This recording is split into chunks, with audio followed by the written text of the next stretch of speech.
PM Modi ने आज अमेरिकी राष्ट्रपति Donald Trump, Israeli PM Netanyahu को फोन से बातचीत की। उन्होंने दोनों नेताओं को गाजा सीजफायर प्लान की सफलता पर बधाई दी। नेतन्याहू ने कैबिनेट बीच में ही छोड़कर पीएम मोदी से बातचीत की। मोदी ने कहा कि यह योजना बंधकों को छुड़ाने और लोगों की मदद करने में कारगर है। भारत ऐसी कोशिशों का हमेशा समर्थन करता है। मोदी और ट्रंप ने भारत अमेरिका ट्रेड वार्ता भी की है। इससे पहले इजराइल और हमास ने अमेरिका की मध्यस्थता वाले गाजा शांति समझौते के पहले चरण पर सहमति जताई है। अमेरिकी राष्ट्रपति डोनाल्ड ट्रंप ने गुरुवार को इसकी घोषणा की है। ट्रंप ने सोशल मीडिया ट्रूथ सोशल पर लिखा, जल्द ही सभी इजरायली बंधक रिहा किए जाएंगे। इजराइल अपनी सेना को एक तय लाइन पर वापस बुलाएगा।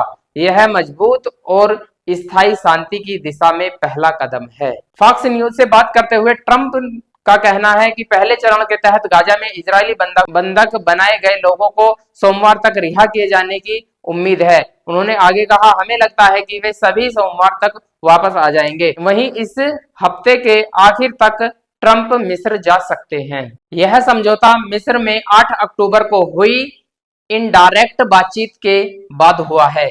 समझौते में गाजा में इजरायली सेना की वापसी और कैदियों की अदला बदली भी शामिल है। मीडिया रिपोर्ट के मुताबिक समझौते के लागू होने के 72 घंटे के अंदर अंदर लगभग 2000 फिलिस्तीनी कैदियों के बदले सभी जीवित इजरायली बंधकों को रिहा किया जाएगा। इजरायल सरकार के प्रवक्ता ने रॉयटर्स को बताया कि इजरायल को उम्मीद है कि बंधकों की रिहाई जल्द शुरू होगी।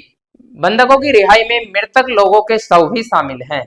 कतरी मध्यस्थता ने भी समझौते की पुष्टि की है, हालांकि इसके आगे की जानकारी बाद में घोषित करने की बात कही है।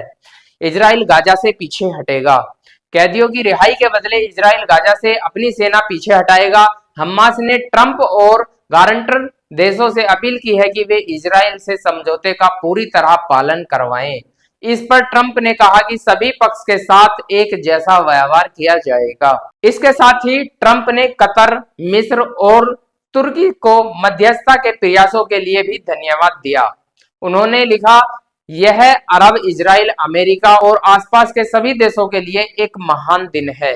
ट्रंप ने 5 अक्टूबर को इजराइल की वापसी को दिखाते हुए एक मैप भी शेयर किया था। उन्होंने इसमें पीली लाइन के जरिए बताया था कि इजराइल सेना पहले चरण में वहां तक पीछे हटेगी।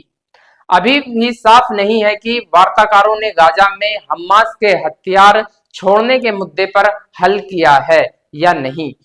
दरअसल ट्रंप की पीस डील में हमास के गाजा का शासन छोड़ने के साथ हथियार डालने की भी बात कही गई थी। हमास ने पहले ही बातचीत के दौरान इससे इनकार कर दिया था। अमेरिकी अधिकारियों ने मीडिया से कहा है कि इन अनसुलझे मुद्दों को सुलझाने के लिए मिस्र में वार्ता जारी है, जिसे समझौते के अगले चरणों को आकार मिलने की उम्मीद है। वहीं समझौते के कुछ घंटे पहले ट्रंप ने कहा था कि वह इस पर सप्ताह के अंत में मिस्र की यात्रा कर सकते हैं। उन्होंने यह भी कहा कि गाजा युद्ध विराम करने का समझौता बहुत करीब है। बुधवार को व्हाइट हाउस में बोलते हुए ट्रंप ने कहा कि वार्ता बहुत अच्छी तरह से मिस्र में आगे बढ़ रही है। ट्रंप ने कहा, हमारी एक बेहतरीन टीम है, बेहतरीन वार्ताकार हैं। मैं सप्ताह के अंत में किसी समय वहां जा सकता हूं, शायद रविवार को। इस समय सभी लोग वहीं एकत्रित हैं। व्हाइट हाउस की प्रेस सचिव कैरिल लेविट ने एक बयान में कहा कि ट्रंप शुक्रवार को वाल्टर रीड मेडिकल सेंटर में अपने चेकअप के तुरंत बाद मिडिल ईस्ट जाने का विचार कर रहे हैं।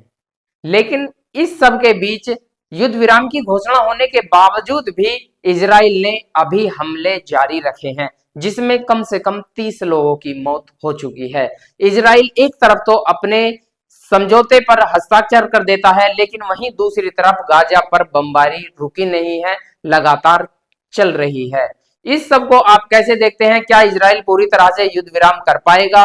क्या इजराइल अपने सैनिकों को वापस बुला लेगा या ये डील फिर से टूट जाएगी? आपको क्या लगता है? कमेंट बॉक्स में जरूर बताइए और देखते रहिए लोक भारत।